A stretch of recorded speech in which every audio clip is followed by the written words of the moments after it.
ونشهد أن لا إله إلا الله لا خالق إلا الله ولا مالك إلا الله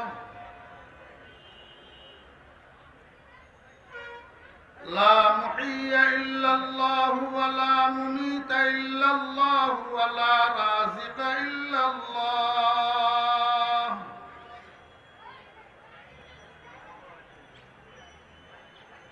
ونشهد أن سيدنا وسندنا وحبيبنا ومولانا محمدا عبده ورسوله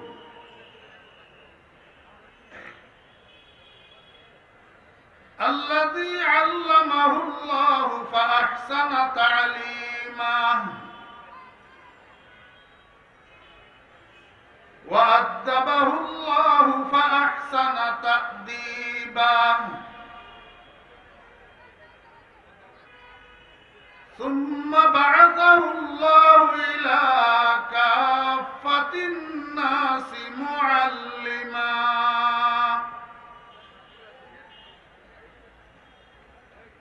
اللهم فصل وسلم عليه وعلى آله وأصحابه وأزواجه وذرياته وأهل بيته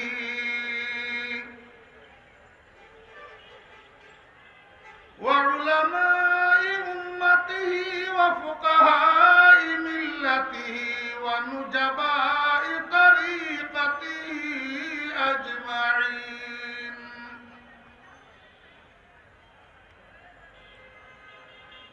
أما بعد فأعوذ بالله من الشيطان الرجيم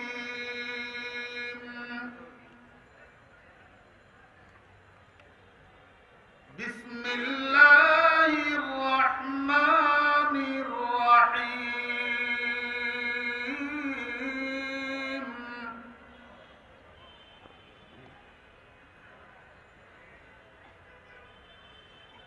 الله ولي الذين آمنوا يخرجهم من الظلمات إلى النور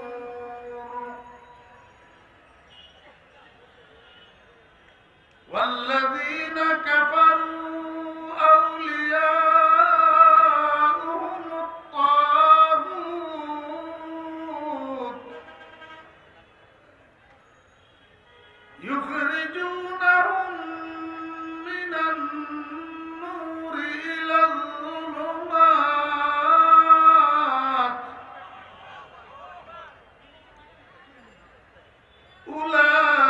أولئك أصحاب النار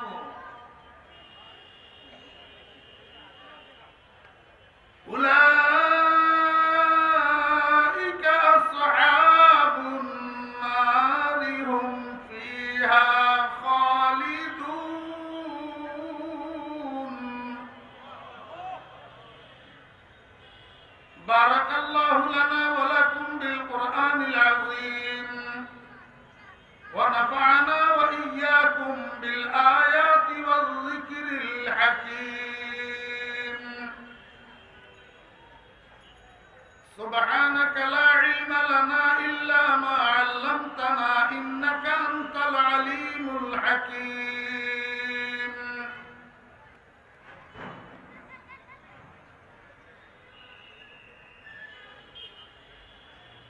সম্মানিত সভাপতি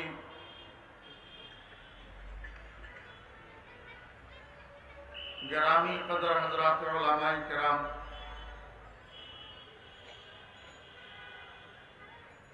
সমাবেত সর্বস্তরের দিনদার পরহেজগার মুসলমান ভাইয়েরা প্রাণপ্রিয় ছাত্র ভাইয়েরা যুবক তরুণ ভাইয়েরা পর্দার আড়ালের সম্মানিত পর্দানসী মা ও বোনেরা মহান রব্বুল আলামিনের অপরিসীম দয়ার ইহসান যিনি আমাদেরকে আজ 10 ডিসেম্বর 2020 ইংরেজি তারিখে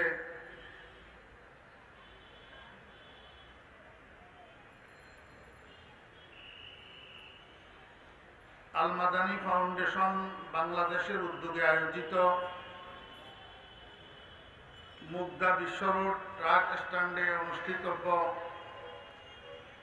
3 দিন ব্যাপী এই ইসলামী মহাসম্মেলনের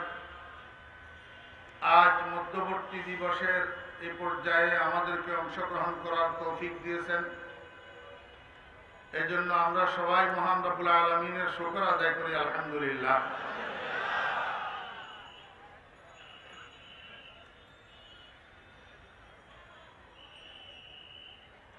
আল্লাহ পাক তো এই পৃথিবীতে মানুষ বানিয়েছিলেন আল্লাহ পাকের গোলামি করার জন্য, কিন্তু কিছু মানুষ আল্লাহ পাকের গোলামি করে আর কিছু মানুষ আল্লাহ পাকের নাফরমানি করে। কিছু মানুষ আল্লাহ পাকের আদেশ নিষেধগুলো মানে আর কিছু মানুষ মানে না। এখন যেই মানুষগুলা আল্লাহ পাকের আদেশ নিষেধগুলা মানে না, কেন মানে না, এর কারণ কি? এই কারণটা আজকে অল্প সময়ের মধ্যে আমি আপনাদের সামনে যদি পেশ করতে পারি, আমার কথা শেষ। কেন মানে না? আল্লাহ পাক রব্বুল আলামিন এই পৃথিবীটাকে যখন তৈরি করেছিলেন, বানিয়েছিলেন, তখন এটা অন্ধকারাচ্ছন্ন ছিল।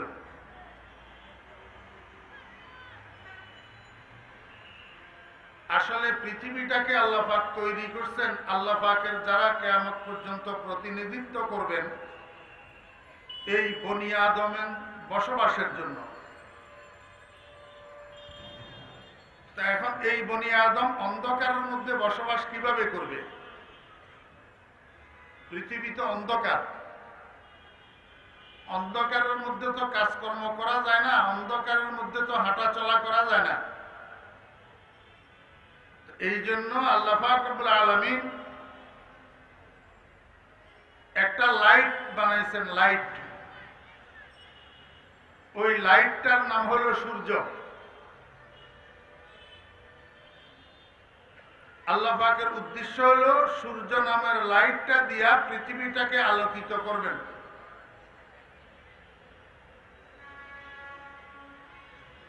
দেখেন, আল্লাহ পাক যদি ইচ্ছা করতেন এই সূর্য নামের লাইটটা দিয়া গোটা পৃথিবীকে একসাথে আলোকিত করে রাখতে পারতেন এবং 24 ঘন্টা সময়কে আল্লাহ পাক আলোকিত করে রাখতে পারতেন। আল্লাহ পাকের শক্তি সামর্থ্যের বাহিরে কোনো কিছু নাই। লা ইয়াখরুজু আন ইলমিহি ওয়া কুদরাতিহি শাই।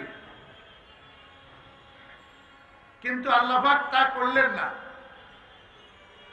আল্লাহ পাক সূর্য নামের এই লাইটটাকে বানাইয়া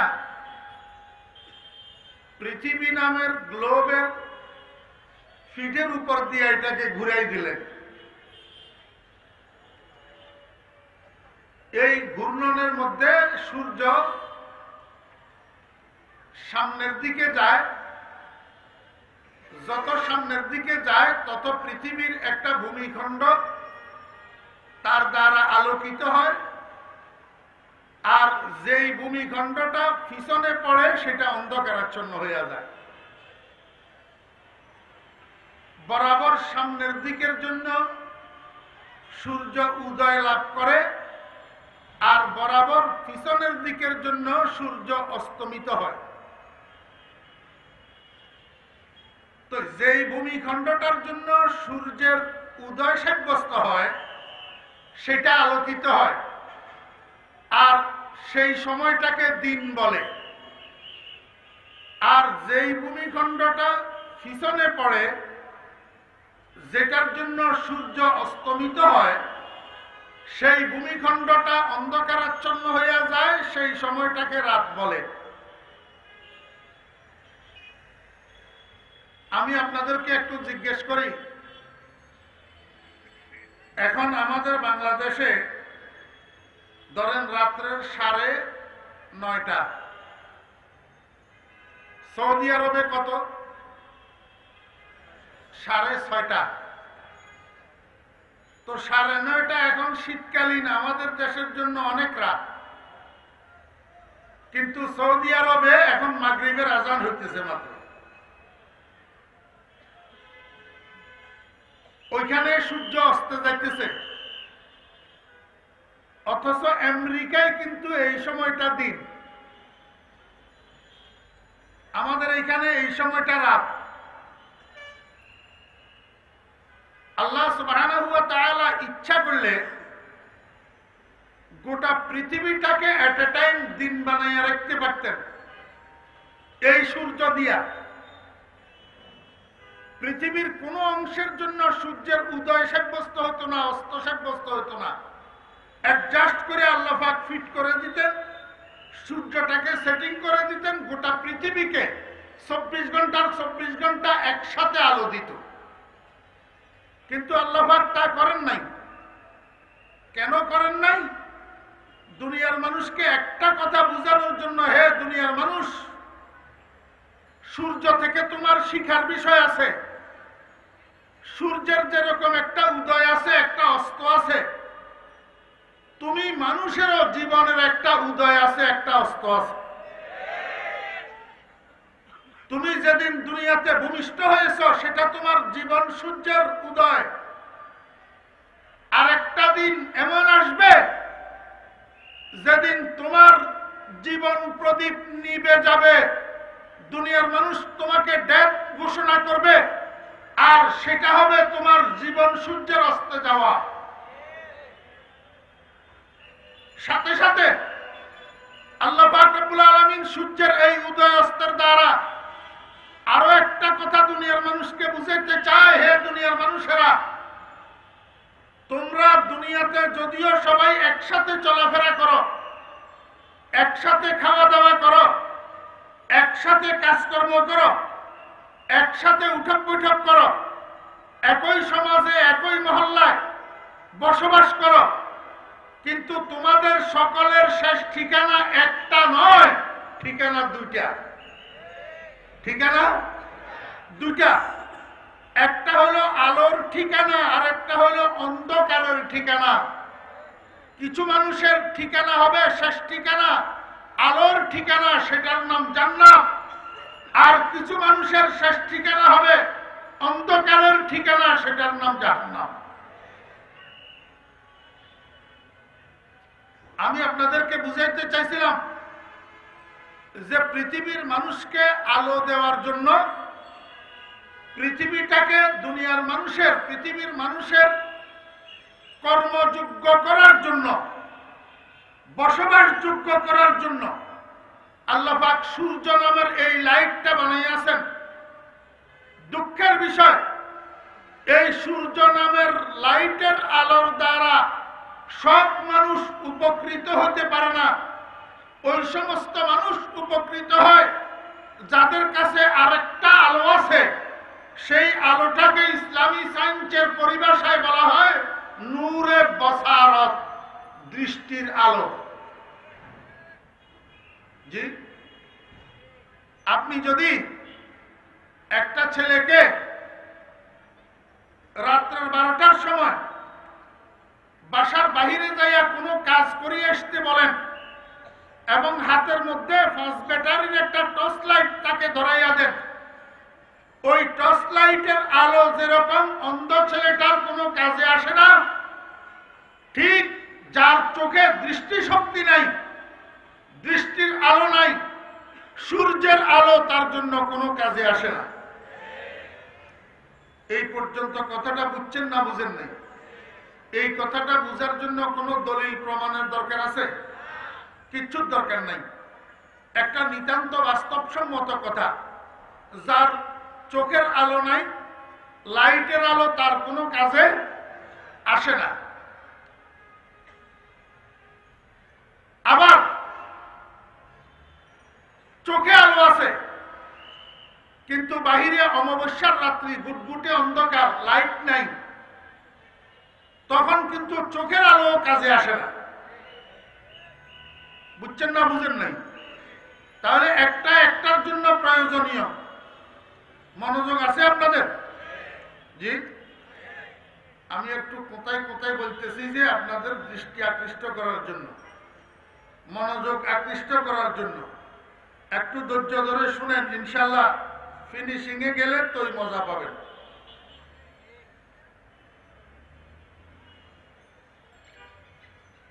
চোখের আলো না হইলে বাহ্যিক আলো বেকার, আর বাহ্যিক আলো না হলে চোখের আলো বেকার। একটা নূরে বাসারত আর একটা নূরে খারেজি, একটার জন্য একটা জরুরি। চোখ থাকলে হবে না, অন্ধকারের মধ্যে পথ চলতে হলে লাইট লাগবে। লাইট থাকলে হবে না, চোখের আলো থাকতে হবে। এই যে কারেন্টের লাইট গুলা জ্বলতেছে, কয়টা তার? জি, আমাদের দেশের কিছু কিছু মানুষ মনে করে মোল্লার দল কিছু বুঝে সুঝে না। জি, মোল্লা দেখলেই মনে করে হাবাগোবা। আমি একটা কথা না বলি ভাবতেছি না, আপনারা আমার এই কথাটাকে অহংকার মনে করবেন না। আমি অদমের কথা বলতেছি। ওয়াম্মা বিনি'মাতি রাব্বিকা ফাহাদ্দিস। আমি ফরিদউদ্দিন, মাতৃভাষা আমার বাংলা হিসাবে, মাতৃভাষা তো আমি জানি, কি বলেন জানি না, এবং শিক্ষার ভাষা হিসাবে আমি উর্দু ভাষা জানি আলহামদুলিল্লাহ। অনর্গল বলতে পারি এবং লিখতে পারি। ঘন্টার পর ঘন্টা উর্দু ভাষায় আমি তাকরীর করতে পারি আলহামদুলিল্লাহ। এবং শিক্ষার ভাষা হিসাবে আমি আরবি ভাষা জানি। আপনাদের দোয়ার বরকতে বাংলাদেশের বাইরে, বিশেষ করে মিডল ইস্টে, যখন আমাদের জুমা পড়ানোর প্রয়োজন হয়, জুমার খতিব হওয়া লাগে, তখন আমরা মুখস্থ আরবি ভাষায় 30 মিনিট 40 মিনিট ওয়াজ করি, জুমার খুতবা দিই। আরবি ভাষা না পারলে এটা সম্ভব না। আল্লাহর রহমতে, আপনাদের দোয়ার বরকতে ফরিদউদ্দিন ফার্সি ভাষা বুঝে এবং বলতে পারে। কঠিন ফার্সি, আল্লাহর রহমতে। ইউটিউবে আমার 2008 সালের হাটহাজারী কলেজ মাঠের একটা বয়ান আছে, ইউসুফ জুলেখার বয়ান। এটা শুনি দেখিয়েন ফরিদউদ্দিন ফার্সি বুঝে কি বুঝে না। কয়টা হলো? বাংলা, উর্দু, আরবি, ফার্সি, সাথে সাথে প্রয়োজন মতো ইংরেজি ফরিদউদ্দিন বলতেও পারে, লিখতেও পারে, পড়তেও পারে।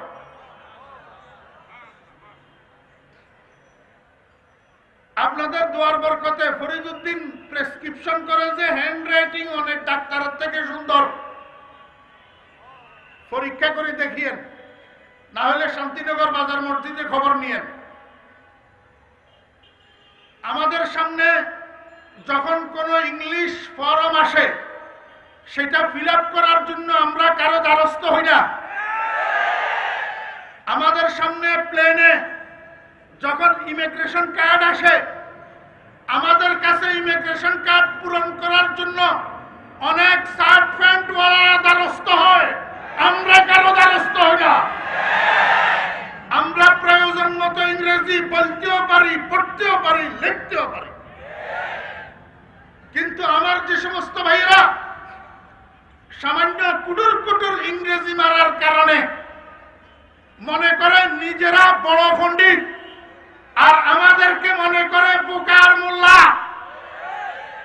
আমি উনাদেরকে বলবো বিসমিল্লাহির রহমানির রহিম না বলেন। বিসমিল্লাহির রহমানির রহিম।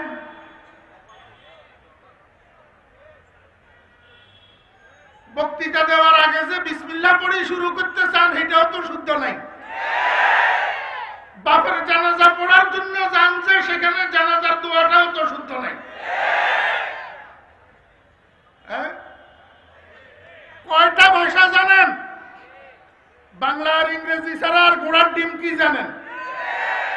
দুইটা ভাষা জানি আপনি এত ফুডুর ফুডুর করেন, নিজেকে পণ্ডিত মনে করেন, আর আমি 5টা ভাষা জানি, আমাকে দেখলে আপনার চুলকায় কেন?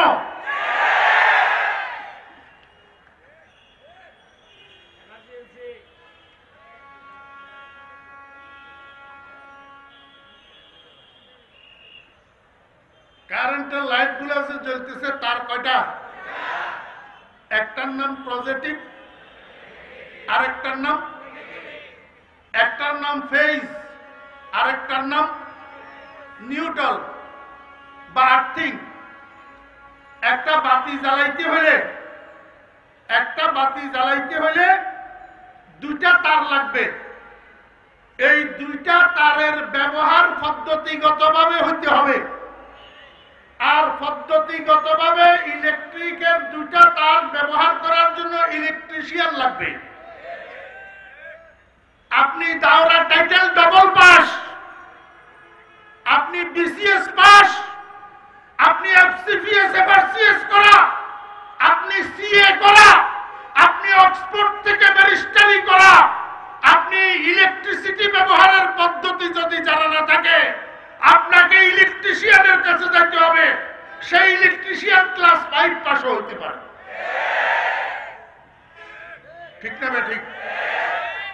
ইলেকট্রিশিয়ান বাদ দিয়া যদি ইলেকট্রিসিটি ব্যবহার করতে যান, কারেন্টের তার ধরেন, তো জীবন নাশ হওয়ার সম্ভাবনা থাকবে। ঠিক তদ্রূপ ধর্মকর্ম করার জন্য আল্লাহ রাসূলের পক্ষ থেকে কিছু পদ্ধতি আছে। পদ্ধতিগতভাবে ধর্মকর্ম ব্যবহার করতে হবে, ইচ্ছাকৃতভাবে স্বেচ্ছাচারিতার সাথে ধর্মকর্ম ব্যবহার করতে পারবেন না। আর আল্লাহ রাসূল কর্তৃক প্রদত্ত পদ্ধতিতে ধর্মকর্ম করার জন্য ইলেকট্রিশিয়ান লাগবে, আর ধর্মের ইলেকট্রিশিয়ানের নাম উলামায়ে কেরাম। উলামায়ে কেরামকে বাদ দিয়া, উলামায়ে কেরামকে মাইনাস করিয়া যদি ধর্মকর্ম করতে চান, ঈমান নষ্ট হওয়ার সম্ভাবনা থাকবে, বেঈমান হইয়া মারা যাওয়ার সম্ভাবনা।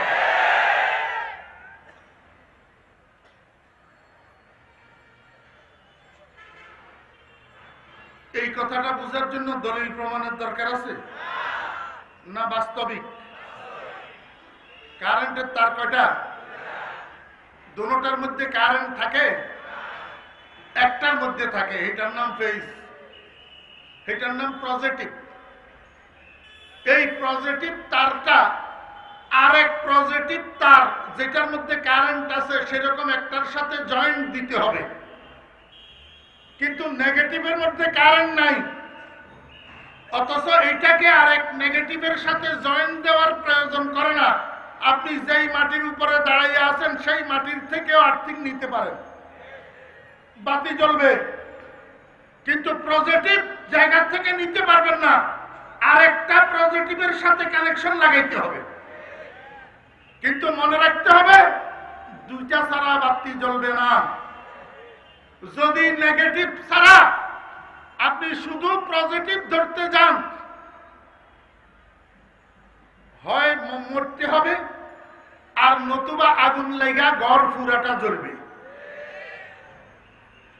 কথা বুঝছেন না বুঝেন নেই আমার ভাইরা দোস্ত আহবাব?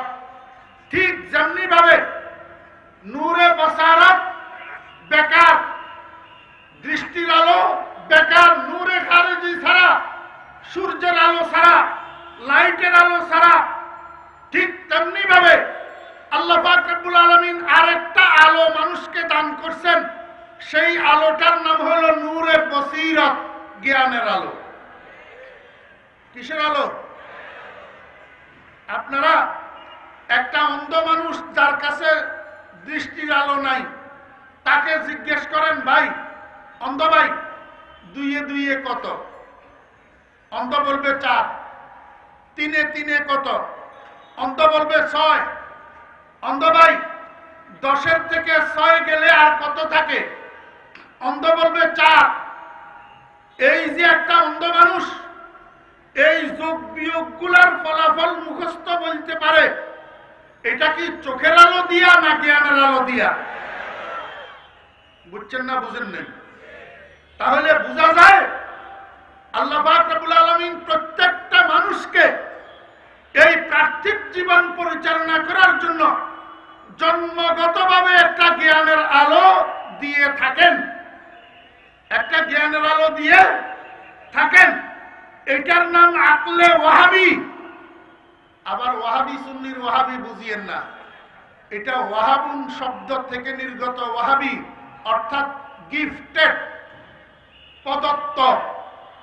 এটা হলো গড গিফটেড, খোদা প্রদত্ত জ্ঞান। আরেকটা জ্ঞান আছে কালেক্টেড জ্ঞান, যেটাকে আকলে কসবি বলা হয়। সেটা দুনিয়ার লাইনে হোক আর দ্বীনের লাইনে হোক, শিক্ষক এবং পুস্তকের মধ্যস্থতায় অর্জন করা হয়। আমার ভাইরা, বর্তমান দুনিয়ার কিছু মানুষ নিজে বেয়াকল যে সেটা বুঝে না, অন্যদেরকে যারা বুঝে তাদেরকে বেয়াকল মনে করে। অর্জিত জ্ঞান, কালেক্টেড জ্ঞান দুনিয়ার সুখের জন্য নয়, রুজি বেশি করার জন্য নয়, দুনিয়ার সুখ শান্তির জন্য নয়, দুনিয়া পরিচালনা করার জন্য, দুনিয়া পাওয়ার জন্য, দুনিয়াকে সুসজ্জিত করার জন্য জ্ঞান আল্লাহ পাক রব্বুল আলামিন প্রত্যেকটা মানুষকে জন্মগতভাবে দিয়ে রেখেছেন। বিশ্বাস না হলে চকবাজার যান। চকবাজার কোটি কোটি টাকার ব্যবসা পরিচালনা করতেছে এক মহাজন মুরব্বী। ইসলামপুর যান, কোটি কোটি টাকার ব্যবসা পরিচালনা করতেছে এক মহাজন মুরব্বী, ক্লাস 5 পাস। কোন ক্লাস পাস? Class 5 pass. অথচ উনার পাশে বসা উনার ম্যানেজার, MBA করা, BBA করা, CA করা, 50,000, 60,000, 70,000 টাকা যার বেতন, ইচ্ছা করলে এই মহাজনের 10 বছর 20 বছর পড়াইতে পারে, কিন্তু বেতন 50-60,000 টাকা। আর এই মহাজন ক্লাস 5 পাস, কোটি কোটি টাকার ব্যবসার মালিক। আপনি কি মনে করেন ওই MBA BBA করা হাইলি ট্যালেন্ট, হাই এডুকেটেড ম্যানেজারটা এই অশিক্ষিত মহাজনের কয়েক লক্ষ টাকা মেরে দিতে পারবে? পারবে না। আল্লাহ পাক ধন যাকে দেয় তাকে ধন সংরক্ষণের জ্ঞানও দিয়ে দেয়। তার প্রমাণ একটা অন্ধ মানুষের হাতে গণপ্রজাতন্ত্রী বাংলাদেশ সরকারের যে নোটগুলো আছে, 2 টাকার নোট, 5 টাকার নোট, 10 টাকার নোট, 20 টাকার নোট, 100 টাকার নোট, 50 টাকার নোট, 200 টাকার নোট, 500 টাকার নোট, 1000 টাকার নোট, সবগুলা নোট একটা একসাথ কইরা একটা অন্ধ মানুষের হাতে দিয়া অন্ধকে বলেন, এই অন্ধ বলতো এগুলা কোনটা কয় টাকার নোট। অন্ধ এইভাবে টিভি বলবে, এটা 10 টাকার নোট, এইটা 20 টাকার নোট, এটা 100 টাকার নোট, এটা 1000 টাকার নোট। যেই কাজটা চোখওয়ালা পারে না, চোখওয়ালা চোখ বন্ধ করে নোট টিভি বলতে পারবে না এটা কয় টাকার নোট, কিন্তু অন্ধ পারে। কিসের ভিত্তিতে? ওই নূরে বসিরতের ভিত্তিতে, ওই জ্ঞানের আলোর কারণে। যেই জ্ঞানের আলো, যদিও আল্লাহ পাক তাকে দৃষ্টির আলো দেয় নাই, কিন্তু জ্ঞানের আলো জন্মগতভাবে ঠিক মতো দিয়েছে। বুঝছেন না বুঝেন না? কিন্তু মনোযোগ আছে আপনাদের? আমি আবার রিপিট করতেছি, চোখের আলো কাজে লাগতে হলে বাহ্যিক আলো দরকার। বাহ্যিক আলো ছাড়া, সূর্যের আলো ছাড়া, লাইটের আলো ছাড়া চোখের আলোর কাজ নাই। ঠিক না? ঠিক তদ্রুপ এই নূরে বসিরত জ্ঞানের আলো, এটা কাজে লাগার জন্য আরেকটা আলোর দরকার আছে। সেই আলোটা না হলে, চোখের আলো যদি থাকে, অন্ধকারের মধ্যে পথ চলা যায় না। লাইটের আলো ছাড়া পথ চলতে গেলে গর্তের মধ্যে পাও পড়া ঠ্যাং ভাঙার সম্ভাবনা থাকে, রাস্তার পাশে গর্তে পড়ার সম্ভাবনা থাকে, সাপের মাথার উপরে পাও পড়ার সম্ভাবনা থাকে, অ্যাক্সিডেন্ট করার সম্ভাবনা থাকে। ঠিক তদ্রুপ নূরে বসিরত তথা জ্ঞানের আলোর সাথে এরকম আরেকটা আলো হইলে তো সঠিক পথে চলা যায়। সেই আলোটা যদি না হয়, তো সঠিক পথে চলা যায় না, চলে জাহান্নামের রাস্তায়, মনে করে নিজেকে বড় পণ্ডিত। সেই আলোটার নাম হলো নূরুল কিতাবে ওয়াস সুন্নাহ। নূরুল কিতাবে ওয়াস সুন্নাহ, কোরআন এবং হাদিসের আলো। আমার ভাইরা দুস্তাবাব, এখন আমি আপনাদেরকে আসল কথায় নিয়ে আসি। আজকের দুনিয়ার মানুষ, সব মানুষকে আল্লাহ পাক বানাইছিলেন আল্লাহ পাকের গোলামি করার জন্য, আল্লাহ পাকের হুকুম মানার জন্য, আল্লাহ পাকের তাবেদারি করার জন্য। কিন্তু আজকে কিছু মানুষ নাফরমানি করে। কিছু মানুষ কি করে? নাফরমানি করে। কেন নাফরমানি করে? ওই নূরে বসিরত, জ্ঞানের আলোর সাথে কোরআন হাদিসের আলো যুক্ত নাই। যতক্ষণ পর্যন্ত জ্ঞানের আলোর সাথে কোরআন হাদিসের আলো যুক্ত না হবে, ততক্ষণ পর্যন্ত চলা সঠিক পথে হবে না। মুখের থেকে কথা বাইর হবে উল্টা, চোখের থেকে দেখা বাইর হবে উল্টা, হাতের থেকে ধরা বাইর হবে উল্টা, পায়ের থেকে চলা বাইর হবে উল্টা, দিমাগের থেকে গবেষণা বাইর হবে উল্টা, কলমের থেকে বোধ বাইর হবে উল্টা। এরপরেও নিজেকে নিজে দাবি করে আমি সোজা।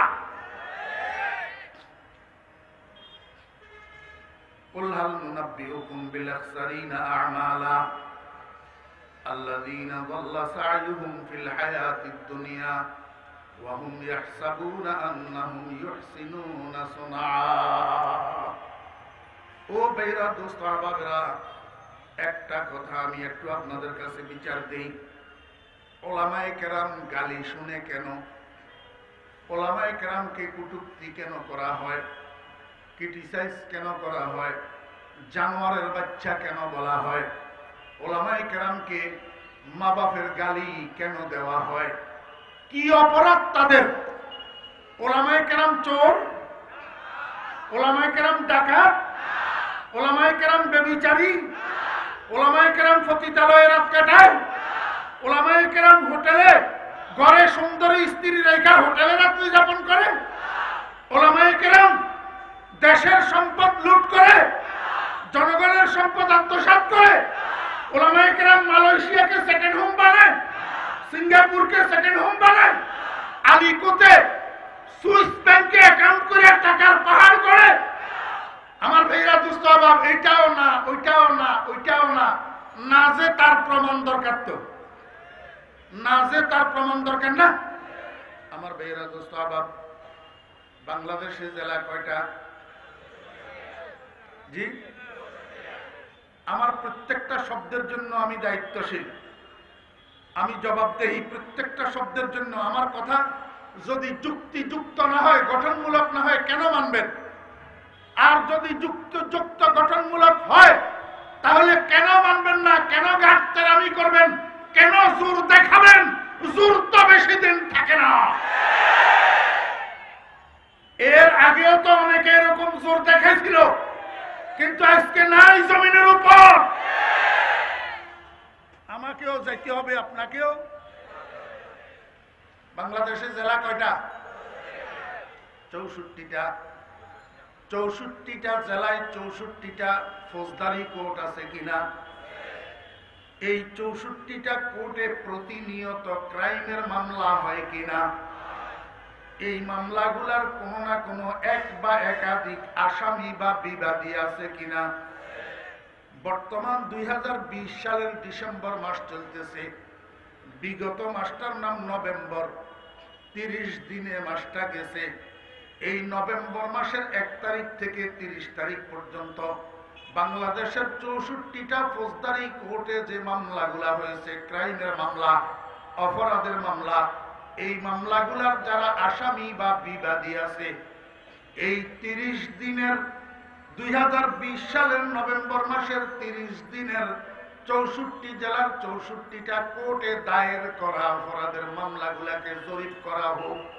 এই মামলাগুলার যারা আসামি আর বিবাদী আছে, এদের শতকরা কত পার্সেন্ট আলেম আর মাদ্রাসার ছাত্র আছে? ওমা বুঝে তো না লাগে, বুঝেন নাই আপনারা? শতকরা কয় পার্সেন্ট? চুরির মামলা, ডাকাতির মামলা, হাইজ্যাকের মামলা, খুনের মামলা, মদের মামলা, জুয়ার মামলা, ইয়াবার মামলা, পাচারের মামলা, লুটতরাজের মামলা, আল্লাহু আকবার, আত্মসাদের মামলা। ও বেইরা দোস্ত আবাব, যত ক্রাইম অপরাধের মামলা এই কোর্টগুলাতে 2020 সালের নভেম্বর মাসের 30 দিনে দায়ের হয়েছে। এই মামলাগুলার যারা বিবাদী আসামি আছে, এই আসামিগুলাকে জরিপ করা হোক, এদের কত পার্সেন্ট শতকরা আলেম আছে আর মাদ্রাসার ছাত্র আছে?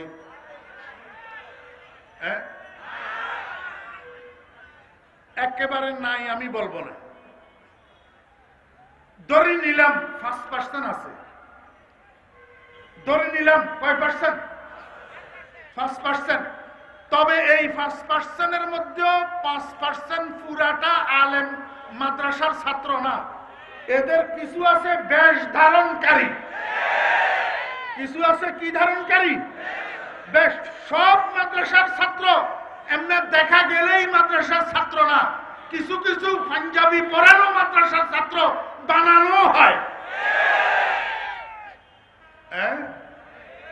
কিছু কিছু সেই রকমও আছে। আচ্ছা ধরে নিলাম 5%।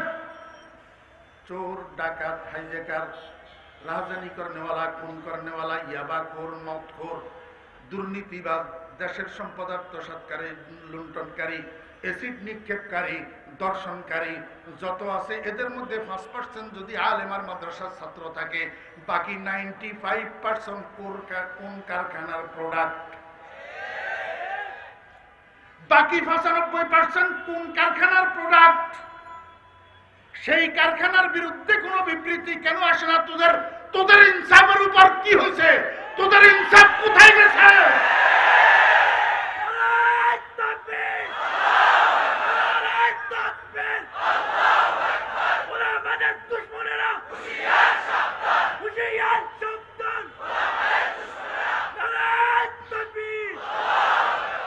আলেম যদি জানোয়ারের বাচ্চা হয় তো তুই মানুষের বাচ্চা। মনুষ্যত্ব কাকে বলে তোর বাপদাদার 14 গোষ্ঠী জানে। মনুষ্যত্ব কাকে বলে? তোর মুখে কেমনে আসলো আলেমকে জানোয়ারের বাচ্চা বলতে?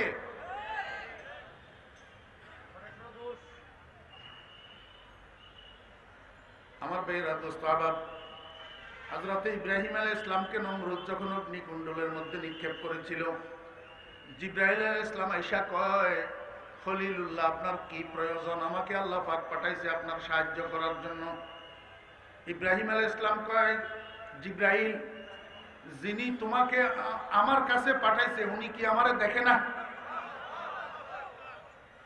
উনি কি আমারে দেখে না? উনি কি আমার সাহায্য করতে পারে না? তোমাকে পাঠাইছে কেন? আর তোমার কাছেই বা আমি সাহায্য চাইবো কেন? আমি যে আগুনে পড়ছি, কি অপরাধে পড়ছি সেটা কি উনি জানে না? কতলে কসে না কর দায়েম, মালে কসে না কর দায়েম, কতলে কসে না কর দায়েম, মালে কসে না কর দায়েম, জুরমম হামি নস্তে কে মন আশকে উ গশতায়েম। হযরত ইব্রাহিম আলাইহিস সালাম বলে, ও জিবরাইল, আমি তো কাউকে খুন করি নাই, আমি তো কারো মাল আত্মসাৎ করি নাই, আমি তো ব্যভিচারে লিপ্ত হই নাই, আমি তো কোনো অপরাধ করি নাই। আমার একমাত্র অপরাধ যদি হইয়া থাকে, আমি আশিক হইছি লা ইলাহা ইল্লাল্লাহ, লা ইলাহা ইল্লাল্লাহর প্রেমিক হইছি। আমি যদি অপরাধ করে থাকি, লা ইলাহা ইল্লাল্লাহর কথা বলছি। আমি যদি অপরাধ করি থাকি, আল্লাহর আদেশ মানুষকে শুনাইছি, আল্লাহর নিষেধ মানুষকে শুনাইছি, এটাই যদি আমার অপরাধ হয়, তাহলে তিনি তো দেখতেছেন, তিনি আমাকে সাহায্য করবেন। তুমি জিবরাইলের সাহায্যের আমার প্রয়োজন নাই। আল্লাহ পাক রব্বুল আলামিন কয়, জিবরাইল চলে আসো। বুঝছি আমার ইব্রাহিম আজকেও 100-তে 100 মার্ক পাইয়া পাশ করছে। আসলে তো আমি তোমাকে পাঠাইছিলাম ইব্রাহিমকে পরীক্ষা করার জন্য। ও বেরা দোস্ত আবাব, ও ইব্রাহিম আলাইহিস সালামের রূহানি সন্তানেরা, তোমাদের উপরেও যুগে যুগে এরকম পরীক্ষা আসবে। আল্লাহর পক্ষ থেকে পরীক্ষা আসবে, আল্লাহর পক্ষ থেকে। এই পরীক্ষায় তোমাদেরকে অবশ্যই উত্তীর্ণ হতে হবে। দুনিয়া একদিকে যাবে, কিন্তু লা ইলাহা ইল্লাল্লাহর হুকুমের বিরুদ্ধে যাওয়া যাবে না। তবে হ্যাঁ, একটা কথা আমি বলবো, উদউ ইলা সাবিলি রাব্বিকা বিল হিকমাতি ওয়াল মাউইজাতিল হাসানা। আমাদের কর্তব্য দাওয়াতি কাজে আমরা হিকমত অবলম্বন করব এবং সুন্দর ভাষা ব্যবহার করব। হিকমত অবলম্বন করব এবং সুন্দর ভাষা ব্যবহার করব। আল্লাহর নবী আমাদের জন্য সুযোগ রেখেছেন, অপশন রেখেছেন। মান রাআ মিনকুম মুনকারান ফালইউগাইয়িরহু বিয়াদিহি। আমার তালেবে ইলম ভাইরা বলেন এই পর্যন্ত শেষ না সামনে আরো আছে? ফাইন লাম ইয়াস্তাতি ফাবি। এই পর্যন্ত শেষ না সামনে আরো আছে? ফাইন লাম ইয়াস্তাতি, যদি এইটার উপরেও তোমার আদমে ইস্তেতাআত হয়, তোমার অপারগতা হয়, তোমার সামর্থ্যহীনতা হয়, ফাবিকলবিহি। আমি আমার ইস্তেতাআতে, আমি আমার সাধ্যের, আমি আমার সামর্থ্যের বাহিরে যাব না। বাহিরে যাব, আমি আমার দায়িত্ব পালন করব। যদি দেখি হইতেছে না, সেখানে আমি আমার সামর্থ্যের বাহিরে যাওয়ার দরকার।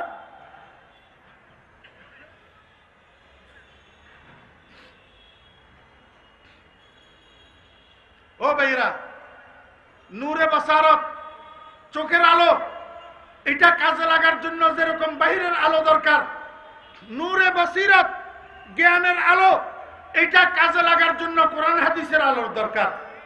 যেই জ্ঞানের আলোর সাথে কোরআন হাদিসের জ্ঞানের আলো যুক্ত হবে না, তার সমস্ত কাজে কথায় সমস্ত উল্টা উল্টা কাজ বাইর হবে, উল্টা উল্টা কথা বাইর হবে। এই পর্যন্ত কথা বুঝছেন না বুঝেন নাই? এইবারে আরেকটা আলোর প্রকার বুঝেন। আলো দুই প্রকার। আলো কয় প্রকার? একটা হলো নূরে জাহেরি, আর একটা হলো নূরে বাতেনি। নূরে জাহেরি আর নূরে বাতেনি। আমার ভাইরা দোস্ত আহবাব, এই যে কারেন্টের আলোর থেকে আমরা আলো পাইতেছি, কারেন্টের লাইটের থেকে, এটা নূরে জাহেরি, এটা নূরে জাহেরি। আল্লাহু আকবার। আর একটা নূরে বাতেনি আছে। নূরে বাতেনি হলো অদৃশ্য নূর, অদৃশ্য আলো, অদৃশ্য আলো। আমার ভাইয়েরা দোস্ত আহবাব, দুইটা কাজ আছে, একটা সৎ কাজ আর একটা অসৎ কাজ। সৎ কাজ হইল আলো আর অসৎ কাজ হইল অন্ধকার। সৎ কাজ আলো, অসৎ কাজ কি? একটা উদাহরণ দিয়ে আমি আপনাদেরকে বুঝাই। আমাদের দেশে মানুষে মদ খায়, রাস্তার মাঝখানে দিনের আলোতে দাঁড়াইয়া দাঁড়াইয়া। জি, মনোযোগ নাই আপনাদের? মদ খায় রাস্তার মাঝখানে দিনের আলোতে দাঁড়াইয়া দাঁড়াইয়া, না চিপাগলি তালাশ করে, অন্ধকার তালাশ করে। মানুষ জেনা করে, বেবিচার করে, দিনের আলোতে রাস্তার মাঝখানে না ফার্স্ট কোয়ার্টারে? দোস্ত, অন্ধকারে। আচ্ছা, সব বাদ। এই যে ঘুষখোরের গোষ্ঠী ঘুষ খায়, এইভাবে সচরাচর মানুষের দেখাইয়া দেখাইয়া ঘুষ নেয়, না বাম হাতে সুরের মতো এমনি করেই ঢুকায়? ঠিক না ঠিক? এই যে সুদখোরেরা সুদ খায়, এলান করি, প্রকাশ করি, ঘোষণা দিয়া সুদ খায়, না চুরি করিয়া করিয়া খায়? তাহলে বোঝা যায় সৎ কাজ যেগুলো আছে এগুলা আলো, আর যত অসৎ কাজ, গুনার কাজ আছে এগুলা অন্ধকার। এগুলা কি? আল্লাহ পাক রব্বুল আলামিন বলেন, যে সমস্ত মানুষ ঈমানদার, ঈমানদার কারা? আল্লাহু আকবার। যাদের নূরে বসিরতের সাথে নুরুল কিতাব ওয়া সুন্নাহ যুক্ত আছে, এরা ঈমানদার। ঈমানদার যারা হয় এদের বন্ধু হয় স্বয়ং আল্লাহ। ঈমানদার যারা হয় তাদের বন্ধু কে হয়? আল্লাহ হয়। আল্লাহ যখন তাদের বন্ধু হয়, আল্লাহ পাক রব্বুল আলামিন তাদের গলার মধ্যে একটা বিনি সুতার রশি লাগায়, একটা অদৃশ্য রশি লাগায়। এই রশি দিয়া টানিয়া টানিয়া যত অন্ধকার জায়গা আছে, অন্ধকার জায়গা থেকে আল্লাহ পাক তাদেরকে আলোর জায়গাতে নিয়ে যায়। একটা মানুষ যখন প্রকৃত ইমানদার হয়ে যায়, পরিপূর্ণ ইমানদার হয়ে যায়। একটা মানুষের জ্ঞানের আলোর সাথে যখন কোরআন সুন্নাহর আলো যুক্ত হয়ে যায়, আল্লাহ পাক তখন তার বন্ধু হয়ে যায়। ওই মানুষটা এক সময় মদের আসরে ঘোরাফেরা করতো, আল্লাহ পাক তার গলার মধ্যে মহাব্বতের রশি লাগাইয়া এই মানুষটাকে মহাব্বতের রশি দিয়া টানিয়া মদের আসর থেকে মসজিদের দিকে নিয়ে যায়। একটা মানুষ এক সময় সন্ত্রাসের মধ্যে বিচরণ করত, সন্ত্রাসের মধ্যে বিচরণ করত। আমার ভাইরা দোস্ত আহবাব, আল্লাহ পাক রব্বুল আলামিন যখন তাকে মহব্বত করা শুরু করছে, আল্লাহ পাক যখন নিজে তার বন্ধু হয়ে গেছে, এখন সন্ত্রাসের থেকে গলায় মহব্বতের রশি লাগাইয়া চরমনের পীর সাহেব দামত বরকাতুহুমের দরবারে নিয়ে যায়। ঢাকা শহরের বড় বড় মাহফিলগুলোতে তাকে নিয়ে যায়, তাবলীগের জামাতে নিয়ে যায়। অর্থাৎ অন্ধকারের থেকে আল্লাহ পাক তাকে মুক্তি দিয়া তাকে আলোর দিকে নিয়ে যায়। একেবারে সর্বশেষ জীবন শেষে, আলমে বরজক শেষে, আলমে হাসর শেষে এই মানুষটাকে আল্লাহ পাক রব্বুল আলামিন জাহান্নামের অন্ধকার থেকে মুক্তি দিয়া ওই চিরস্থায়ী আলোর জায়গা জান্নাতে তাকে নিয়ে যায়। আল্লাহু ওয়ালিয়্যুল্লাযীনা আমানু ইউখরিজুহুম মিনাজ যুলুমাতি ইলান নূর। কথা স্পষ্ট। যত আল্লাহ পাকের ফরমাবরদারি আছে, আল্লাহ পাকের ইবাদত আছে, এগুলা সব আলো। আর আল্লাহ পাকের যত নাফরমানি আছে, শিরিক, কবিরা গুনাহ, এগুলা অন্ধকার। এগুলা কি? অন্ধকার। এই অন্ধকারের মধ্যে বিচরণ করার প্রমাণ হলো বন্ধু আল্লাহ না শয়তান। বন্ধুকে ওয়াল্লাযীনা কাফারু আউলিয়াউহুমুত তাগুত ইউখরিজুনাহুম মিনান নূরি ইলাজ যুলুমাত। বন্ধু আল্লাহ না, বন্ধু শয়তান। অতএব শয়তান যার বন্ধু হয় তাকে শয়তানে টানিয়া টানিয়া যত নাফরমানি আছে, যত শিরিক আছে, যত কবিরা গুনাহ আছে সেদিকে নিয়ে যাবে। যত ডাক্তারে তাকে বুঝা, সে বুঝ নিবে না। সে বলবে আমাদের দরকার নাই, আমরা এইটা ওইটা আমাদের দরকার নাই, আমরা করবই করব, আমরা করবই করব। তো হেদায়েত তো আল্লাহর হাতে। হেদায়েত কার হাতে? আল্লাহর হাতে।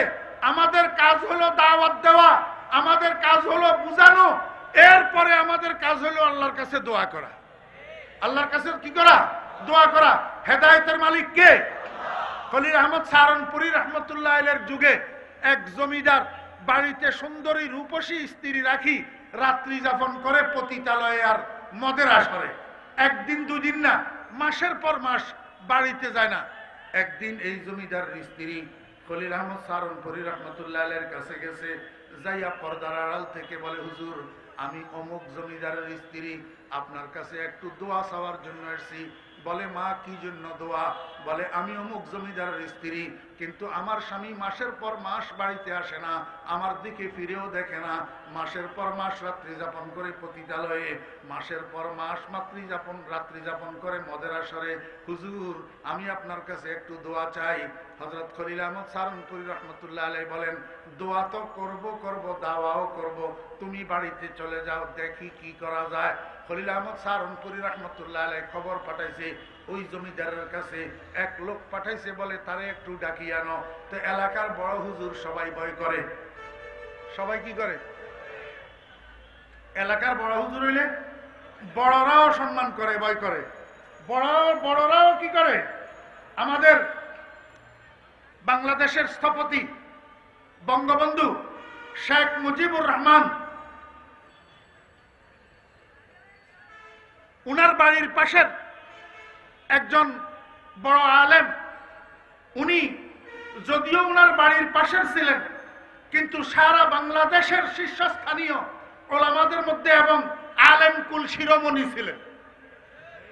আপনাদের কারো জানা থাকলে নামটা বলেন তো। শামসুল হক ফরিদপুরী রহমতুল্লাহ আলাইহি। শামসুল হক ফরিদপুরী রহমতুল্লাহ আলাইহি এলাকার এবং দেশের বড় আলেম, মুরব্বী বিদায় আমি যতটুক জানি, বঙ্গবন্ধু সমীহ করতেন, শ্রদ্ধা করতেন এবং শামসুল হক ফরিদপুরী রহমতুল্লাহ আলাইহির সাথে পরামর্শ করে কাজ করতেন। এবং আমি এতটুকুও জানি যে বঙ্গবন্ধুর গায়ে যে কোট ছিল, যেটাকে আমরা এখন মুজিব কোট হিসাবে জানি, এটা আসলে শামসুল হক ফরিদপুরী রহমতুল্লাহ আলাইহির কোট। বঙ্গবন্ধু শামসুল হক ফরিদপুর রহমতুল্লাহ আলাইহির সাথে দেখা করার জন্য গেছেন, দাদা ডাকতেন, বলছেন দাদা আপনার কোট এটা না বেশি সুন্দর। শামসুল হক ফরিদপুর রহমতুল্লাহ আলাইহি বলেন তুমি গায়ে দিবা? নিজের গায়ের থেকে কোটটা খুলি বঙ্গবন্ধুকে গায়ে দেওয়া দিছেন। আর শামসুল হক ফরিদপুর রহমতুল্লাহ আলাইহির এই কোট সারা জীবন বঙ্গবন্ধু আর ফেলেন নাই, এটা শেষ পর্যন্ত মুজিব কোটে পরিণত হয়েছে। আসলে কোট কিন্তু মোল্লার কোট।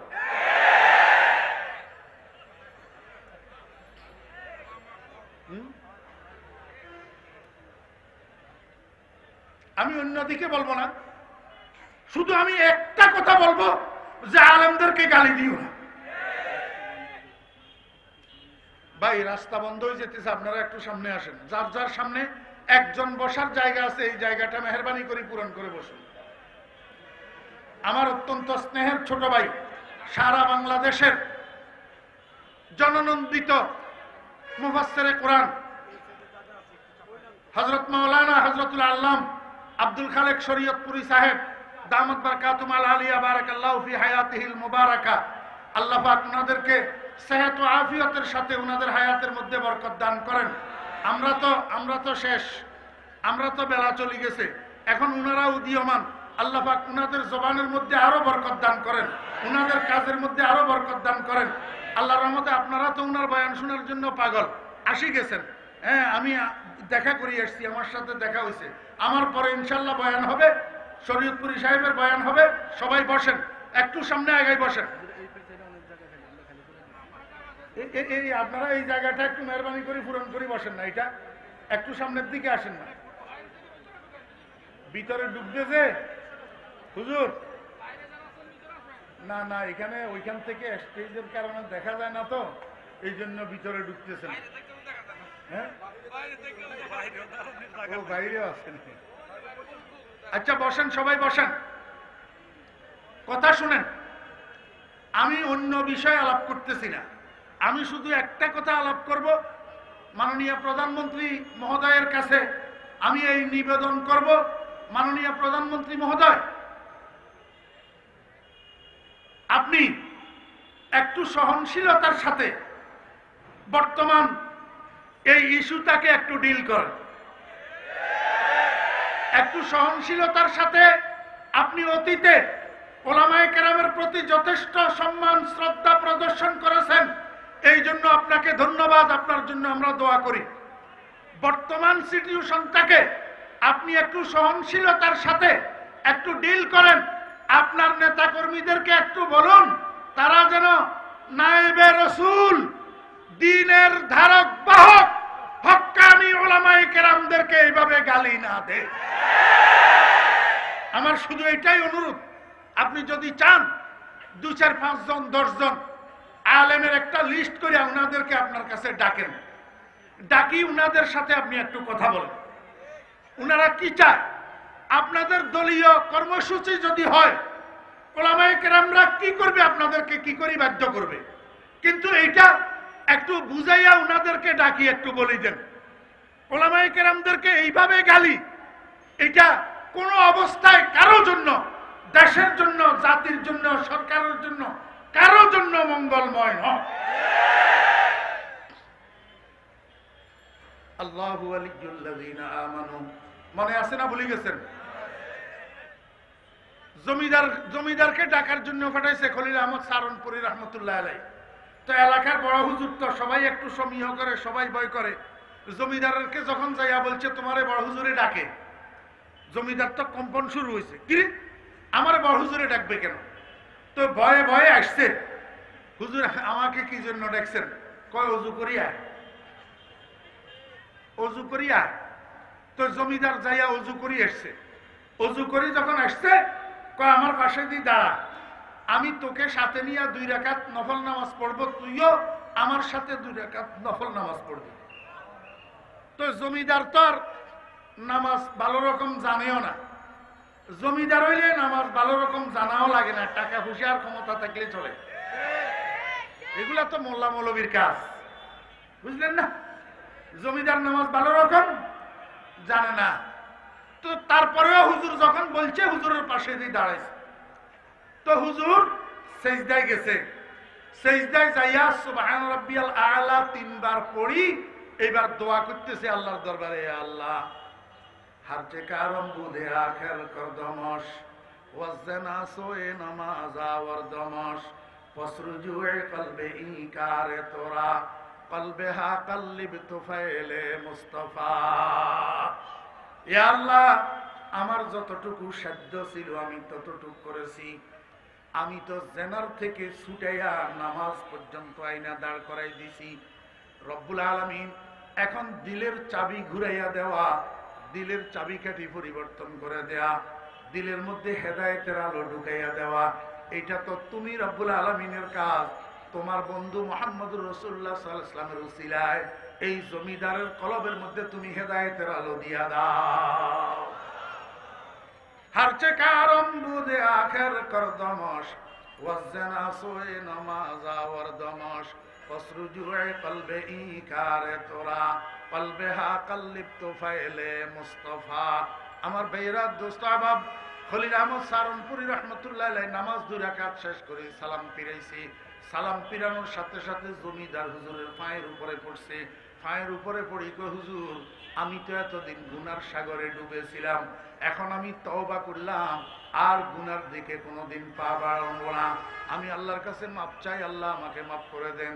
হুজুর আপনার কাছে আমার একটা অনুরোধ, আমি তো বহুদিন পর্যন্ত বিবির কাছে যাই না, আমার বিবি আমার উপরে অনেক চটে আছে, রেগে আছে, দয়া করে আপনি নিজে আমাকে একটু আমার বিবির কাছে নিয়ে চলেন, আমার বিবিকে একটু যাইয়া বুঝাইয়া সুজাইয়া বলেন আমি তওবা করছি, আর কোনোদিন গুনার দিকে পা বাড়াবো না।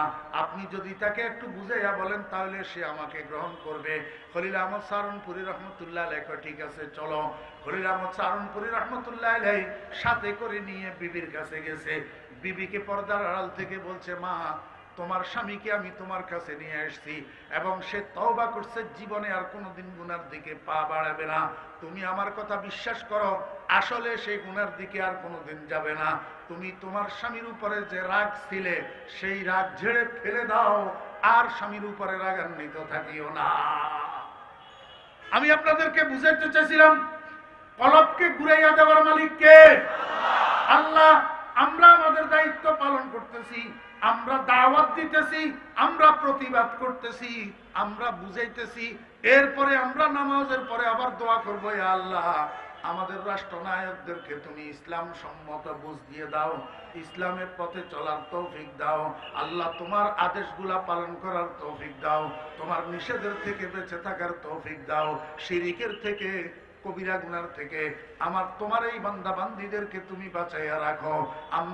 আমরা যেরকম ভাবে প্রতিবাদ করব, দাওয়াত দেব, সেরকম ভাবে তাহাজ্জুদের নামাজের পরে উনাদের জন্য আমরা দোয়াও করব।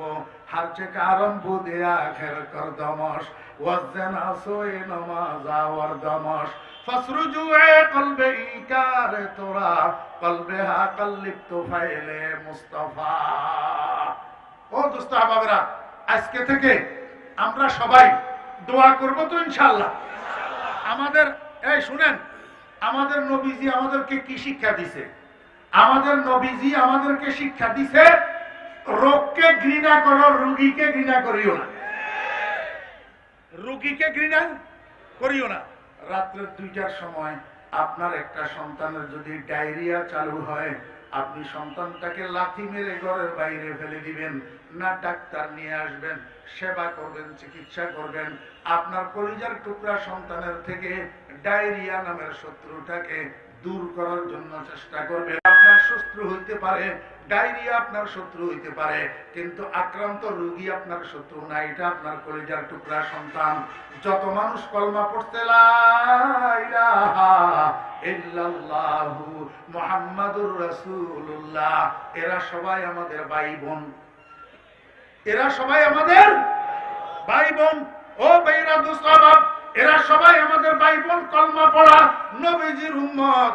এদেরকে আমরা মহব্বত করব, ঘৃণা করব না। যদি কোনো ত্রুটি বিচ্যুতি থাকে সেটা আমার শত্রু, কিন্তু আক্রান্ত আমার শত্রু না, আক্রান্ত আমার ভাই, আমার বোন। এদের জন্য তাহাজ্জুদের নামাজের পরে আমরা দোয়া করব। যার কপালে হেদায়েত থাকে সে হেদায়েত পাইয়া যাবে। অল্প কিছুদিন আগের কথা আপনারা দেখেছেন, আমাদের এই দেশের deputy chief martial law administrator ডিসিএমএলএ,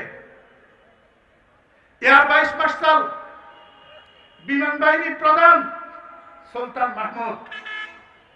মনে আছে আপনাদের এরশাদ সাহেবের আমলে, এরশাদ সাহেবের মার্শাল্লার সময় deputy chief martial law administrator, উপপ্রধান সামরিক আইন প্রশাসক, বিমান বাহিনীর প্রধান air vice marshal Sultan Mahmud. শেষ পর্যন্ত এই সুলতান মাহমুদকে আপনারা দেখছেন কেউ? আমি দেখছি। উনি তবলিগের স্টেজে, তবলিগের আমাদের ফেনী জেলা ইজতেমার স্টেজে 1 ঘন্টার চেয়ে বেশি কোরআন হাদিস দিয়ে বলেন। Air vice marshal Sultan Mahmud, আপনি উনার দিকে তাকাইলে মনে হবে যেন কোন মাদ্রাসার শাইখুল হাদিস। হেদায়েত কার হাতে? আল্লাহর হাতে। হেদায়েত আল্লাহর হাতে। আল্লাহ পাক যাকে চায় হেদায়েত করে। 3 জন মানুষ, একজন চিফ মার্শাল ল অ্যাডমিনিস্ট্রেটর আর 2 জন deputy chief martial law administrator. জি, চিফ মার্শাল ল অ্যাডমিনিস্ট্রেটর সেনাবাহিনীর প্রধান, আর 2 জন deputy chief martial law administrator, একজন বিমান বাহিনীর প্রধান, একজন নৌবাহিনীর প্রধান। মানুষ কজন? 3 জন। ওই উপরেরটাও রইল, নিচেরটাও রইল, মাঝখান থেকে আল্লাহ পাক একজনকে টানি আনি দরবেশ বানাইয়া দিলেন। এটা কি আল্লাহ পাকের দয়া নয়? মান ইয়াহদিল্লাহু ফালা মুদিল্লা লাহু ওয়া মান ইউদ্লিলহু ফালা হাদিয়া লাহু। আল্লাহ যাকে হেদায়েত দেয় তাকে কেউ পথভ্রষ্ট করতে পারে না, আর আল্লাহ যাকে বেঈমান বানাইয়া দুনিয়া থেকে নিবে পয়গম্বরও তো পারে না। পাচ্ছে পয়গম্বর? জি আমার ভাইরা, দোস্ত আহবাব, আবু তালেবের কথা তো আপনারা জানেন। কত কাকুতি মিনতি করে মহব্বতের স্বরে বলছে, কাকা জান একটু আমার কানে কানে কলমাটা পড়েন। কিন্তু আবু তালেব কলমা পড়ে নাই। আব্দুল্লাহ ইবনে উবাই ইবনে সুলুল মারা যাওয়ার পরে রাসূল আকরাম সাল্লাল্লাহু আলাইহি ওয়াসাল্লাম যাইয়া দাঁড়াইছেন জানাজার নামাজের ইমামতি করার জন্য। হযরত ওমর ফারুক রাদিয়াল্লাহু আনহু যাইয়া কয়, ইয়া রাসূলুল্লাহ, কার জানাজার নামাজ পড়াইতেছেন আপনি? এটা তো মুনাফিকের সরদার। রাসূল আকরাম সাল্লাল্লাহু আলাইহি ওয়াসাল্লাম বলেন, ওমর, ইন্নী আ'লামু মা লা তা'লাম, আমি যাহা জানি তুমি তাহা জানো না। হযরত ওমর রাদিয়াল্লাহু আনহু বলেন, নবীজি যখন এই কথা বলছে আমার অন্তর ভয়ে কেঁপে উঠছে। আমি পিছনে চলে এসেছি। নবীজি জানাজার নামাজটা নিজে পড়াইছেন। এমনি সালাম ফিরানোর সাথে সাথে জিবরাইল আলাইহিস সালাম ওহী লইয়া হাজির। লা ইয়াগফিরাল্লাহু লাহুম ওয়া ইন তাস্তাগফির লাহুম 70 মাররা। আমার বন্ধু, আপনি তো একবার জানাজার নামাজ পড়ছেন, এই কমবক্তর জন্য একবার মাগফিরাতের দোয়া করছেন, আল্লাহুম্মা গফির লিহাইয়িনা ওয়া মাইয়িতিনা, একবারে না বলছেন। এরকম 70 বার জানাজার নামাজ পড়ি, 70 বার যদি তার মাগফিরাতের জন্য দোয়া করেন আর সুপারিশ করেন, তারপরেও আমি এই কমবক্তকে মাফ করব না। পয়গম্বরও তো পারে নাই, আমি কোথা থেকে পারবো? আপনি কোথা থেকে পারবেন? এই জন্য তাহাজ্জুদের নামাজের পরে সব মুসলমান ভাইরা, ধর্মপ্রাণ মুসলমান ভাইরা আমাদেরকে বলুক না, এই ধর্মান্ধ বলুক, মৌলবাদী বলুক, জঙ্গি বলুক, এখনো পাথর তো মারে নাই, এখনো দাঁত তো শহীদ হয় নাই, এখনো লোহার শলাকা, হেলমেটের শিরস্নানের লোহার শলাকা মাথায় ঢুকি, চেহারা মুবারক নবীজির যে রক্তে রঞ্জিত হয়েছিল, সাহাবায়ে কেরাম পাশে দিয়ে হাঁটি যায়, নবীজিকে চিনতে পায় না রক্তের কারণে। সেরকম তো কিছু এখনো হয় নাই। খালি জঙ্গিয়ে না বলতেছে, খালি ধর্মান্ধ না বলতেছে। কি বলতেছে? ধর্মান্ধ। অর্থ কি? ধর্ম লইয়া অন্ধ, ধর্ম লইয়া অন্ধ। আমি তো মনে মনে খুশি, আমার বন্ধু তুমি যে আমাকে ধর্মান্ধ বললা, আমি ধর্ম লইয়া অন্ধ। একটা কাজ করিও, কিয়ামতের ময়দানে আল্লাহর হাবিব জনাব রাসূলুল্লাহ সাল্লাল্লাহু আলাইহি ওয়াসাল্লামের সামনে একটু বলিও, এই লোকটা ধর্মান্ধ, তাহলে আমার কাজ হইয়া যাইব, তাহলে আমার কাজ হইয়া যাইব। আল্লাহু আকবার। আব্দুল্লাহ ইবনে ওমর রাদিয়াল্লাহু আনহু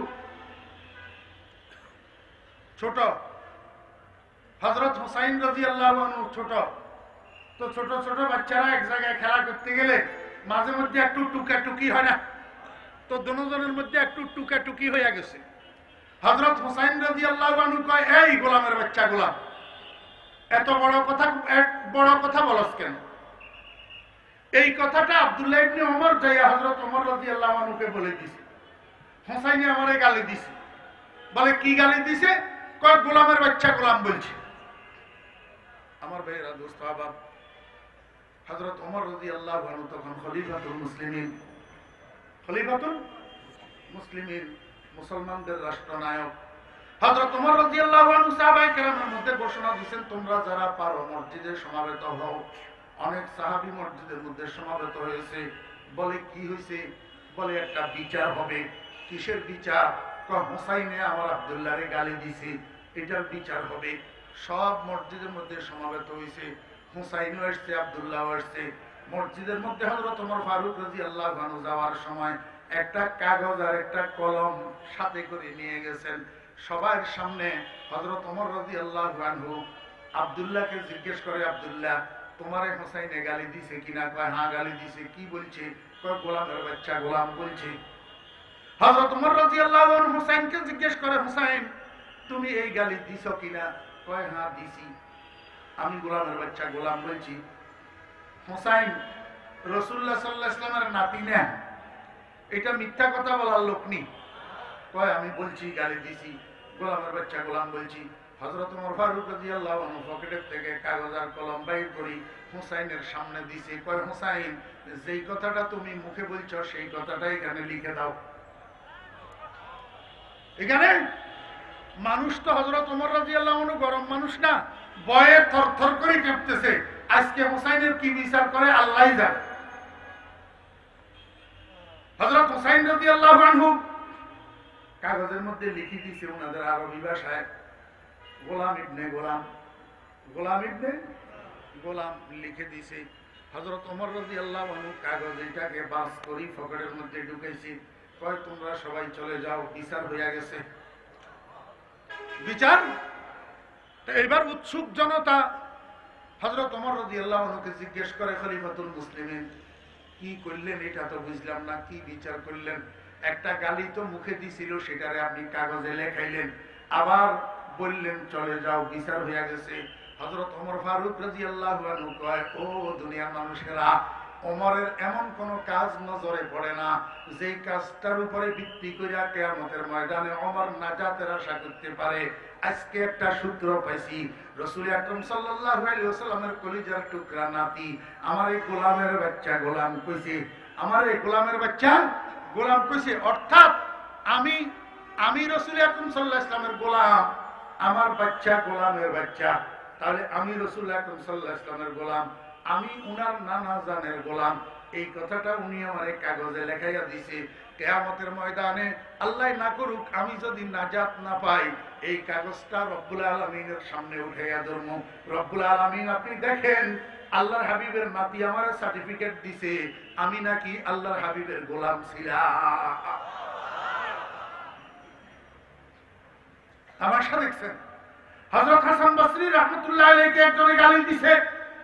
হযরত হাসান বসরি রাহমাতুল্লাহ আলাইহি লোকটাকে ডাকছে, ডাইকা কো, ভাই তুমি যে আমাকে গালি দিছো, আমার একটা কথা শুনো, তোমার মাঝখানে আর আমার মাঝখানে, আমার মাঝখানে আর জান্নাতের মাঝখানে একটা কঠিন ঘাটি আছে, দুর্গম ঘাটি আছে। ওই ঘাটিটার নাম ফুলসারাত। ইন্না বাইনি ওয়া বাইনাল জান্নাতি আকাবাতান, আমার মাঝখানে আর জান্নাতের মাঝখানে একটা দুর্গম ঘাটি আছে। ফাইন আনা জুস্তুহা, আমি যদি এই ঘাটি অতিক্রম করে পার হইয়া যেতে পারি, ফালাস্তু উবালি লিমা কুলতালি, তুমি আমাকে যে গালি দিছো সেটার আমি কোনো পরোয়া করি না। আর আমি যদি এই ঘাটি পার হইতে না পারি, ফাইন হুয়া সাদ্দা আননি, যদি ঘাটি এটা আমার আটকাইয়া দেয়, আমি যদি ফুলসিরাত থেকে কাটিয়া নিচে পড়ে জাহান্নামে পড়ে যাই, তাহলে তুমি আমাকে যে গালি দিতেছ আমি তার চেয়ে কোটি গুণ বেশি গালির উপযুক্ত। অতএব তুমি আমাকে গালি দিলে আমার নারাজ হওয়ার কিছু নাই। আমি ফুলসিরাত যদি পাড়ি দিতে পারি তোমার গালির পরোয়া করি না, আর যদি ফুলসিরাতে আটকা পড়ি তাহলে এর চেয়ে বেশি গালির আমি উপযুক্ত। ও ভাইরা, দোস্ত, আহবাব, হযরত উলামায়ে কেরাম, আজকে আমাকে আপনাকে দুনিয়ার মানুষ গালি দেয়, কিয়ামতের ময়দানে প্রমাণ হবে ইনশাআল্লাহ কারা সত্যবাদী আর কারা মিথ্যাবাদী, কারা সৎ আর কারা অসৎ। যাইতে হবে না কিয়ামতের ময়দানে? উঠতে হবে না? সবাইকে উঠতে হবে। এই জন্য বলতেছিলাম, আল্লাহু ওয়ালিয়ুল্লাযীনা আমানু ইউখরিজুহুম মিনাজ যুলুমাতি ইলান নূর। ও ছোট ভাইয়েরা, বন্ধু বানাইবা, মনোযোগ আছে জি? এখন আমরা ফ্রেন্ডশিপ করি না? ফ্রেন্ডশিপ, বন্ধু বানাই না? আমার ছোট ভাইয়েরা, যুবক ভাইয়েরা, তরুণ ভাইয়েরা, আমাদের সন্তানেরা, কাকে বন্ধু বানাইতেছ, কার সাথে বন্ধুত্ব করতেছ, একটু দেখি শুনি বন্ধুত্ব করিও, দেখি শুনি বন্ধু বানাইও। যদি একটা মদদি ছেলেকে তুমি বন্ধু বানাও, মাগরিবের নামাজের যখন আজান হবে, তোমার বন্ধু তোমাকে হাত ধরে ইয়াবার দোকানের দিকে নিয়ে যাবে। আর একটা নামাজি ছেলে, একটা তবলিগি ছেলে, একটা চরমনায়ের মুরিদ ছেলেকে যদি তুমি বন্ধু বানাও, মাগরিবের নামাজের আজান যখন হবে, বন্ধু তোমাকে হাত ধরে বলবে, বন্ধু আয় মাগরিবের নামাজটা পড়ে আসি। ঠিক না ঠিক? এই জন্য বন্ধু বানাইতে সাবধানে বানাইবা। আর এই দুনিয়ার এই সমস্ত বন্ধু, এগুলার কোনো স্থায়িত্ব নাই। বউ রাখি স্বামী চলে যেতেছে, স্বামী রাখি বউ চলে যেতেছে, বাপ রাখি ছেলে চলে যেতেছে, ছেলে রাখি বাপ চলে যেতেছে। কিসের বন্ধু? আসল বন্ধু তো হলো আল্লাহ। আসল বন্ধু কে? আল্লাহ। ও বেইরা দোস্ত বাপ, কবরে মানুষকে রাখার সময় যে বিসমিল্লাহ ওয়া আলা মিল্লাতে রাসূলিল্লাহ দোয়া পড়ি রাখে, কেন রাখে জানেন? বিসমিল্লাহ অর্থ কি? আল্লাহর নামের সাথে রাখিতেছি। আল্লাহর নামের সাথে কেন রাখিতেছি? যারা মাটি দিতেছে, যারা দাফন করতেছে, সবাই জানে একটু পরে দাফনকারীরা যখন ঘুরে বাড়িতে চলে যাবে, তখন এই মানুষটা একা কবরের মধ্যে থাকবে। ফেরেশতার প্রশ্নের উত্তর যদি দিতে না পারে, তো ফেরেশতা সীতাকে পিটানো শুরু করবে, মায়ের শুরু করবে। এই মায়ের থেকে বাঁচানোর জন্য একমাত্র আল্লাহ ছাড়া আর কোন বন্ধু সেখানে হবে না। ঠিক না? ঠিক বলেন? সুসময় অনেকে বন্ধু বটে হয়, অসময় হায় হায় কেহ কারণ। কবরে ফেরেশতার মায়ের থেকে বাঁচানোর জন্য আল্লাহ ছাড়া আর কেউ বন্ধু হবে না। এই জন্য ঈমানদারের একমাত্র বন্ধু হবে কে? আল্লাহু ওয়ালিয়ুল্লাযীনা আমানু ইউখরিজুহুম মিনাজ যুলুমাতি ইলান নূর। অদুস্ত, শয়তানের পদাঙ্ক অনুসরণ না করি, শয়তানের পদাঙ্ক অনুসরণ না করি, ইবলিসের পদাঙ্ক অনুসরণ না করি। যে কোনো কিছু সামনে আসবে, যে কোনো কিছু সামনে আসবে, হযরত উলামায়ে কেরামের দিকে তাকাইয়া সেটার উপরে আমল করব ইনশাআল্লাহ। আল্লাহ পাক আমাদের সবাইকে আল্লাহ পাকের বন্ধুত্ব, আল্লাহ পাকের মহব্বত সাথে লইয়া কবরে যাওয়ার জন্য তৌফিক দান করেন। ওয়া আখিরু দাওয়ানা আলহামদুলিল্লাহি রাব্বিল আলামিন।